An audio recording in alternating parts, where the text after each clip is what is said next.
Once upon a time, in the ancient lands of Ergenekon, beneath the silver moonlight, Asenna nurtured her daughters with her sacred milk.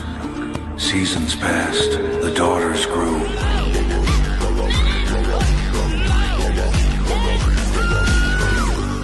One night, around the fire, a shaman revealed a prophecy. When you melt this mountain and rise beyond, a guardian shall walk with you.